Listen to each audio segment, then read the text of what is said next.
Hi friends, உங்கள் ரீனா பேசுகிறாங்க. இது என்னோடய புது பிஸ்னஸுங்க.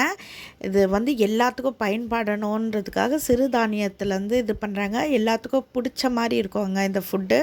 குக்கீஸு, விதவிதமான குக்கீஸ் இருக்குது. அந்த மாதிரி நியூடல்ஸு, பாஸ்தா, சேமியா எல்லாமே இருக்குங்க.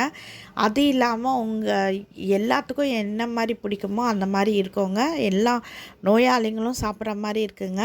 அது இல்லாமல் ஹெல்த்தி ஃபுட்டாக லட்டு இருக்குது, முறுக்கு இருக்குது, அல்வா இருக்குது, கருப்பட்டி சாக்லேட் இருக்குதுங்க. பசங்களுக்கு நீங்கள் சாக்லேட்ஸ் வாங்கி கொடுப்பீங்க, இந்த மாதிரி ஹெல்த்தி ஃபுட்டு சாக்லேட்ஸாக வாங்கி கொடுங்க. பிள்ளைங்களும் ஆரோக்கியமாக இருக்கும், நோய் நொடி இல்லாமல் இருக்கும், நம்மளும் நோய் நொடி இல்லாமல் இருக்கலாம், பெரியவங்களும் நோய் நொடி இல்லாமல் இருக்கலாம். நம்ம பாரம்பரிய உணவுக்கு ஏற்ற மாதிரி நம்மளை மாற்றிக்கலாங்க. தயவுசெய்து இந்த மாதிரி கொஞ்சம் கொடுக்க ஆரம்பிச்சிட்டிங்களா, அதுக்கப்புறம் சிறுதானிய வகைங்கள்லாம் பிள்ளைங்க நல்லாவே சாப்பிட ஆரம்பிச்சிடுவாங்க. ரொம்ப சந்தோஷமாக இருக்கும். நம்ம வாழ்க்கை முறையுமே உணவே மருந்துன்ற மாதிரி ஆகிடுங்க. இந்த மாதிரி நல்லதெல்லாம் செய்யுங்க, பிள்ளைங்களுக்கு நல்லதெல்லாம் சொல்லிக் கொடுங்க, நல்லதை மட்டும் சாப்பிட்றதுக்கு சொல்லிக் கொடுங்க. தயவுசெய்து ஜங்க் ஃபுட்டெல்லாம் வேணாங்க. இது எதனா டீட்டெயில்ஸ் வேணும்னா இதில் நம்பரில் காண்டாக்ட் பண்ணுங்கள். தேங்க்யூ.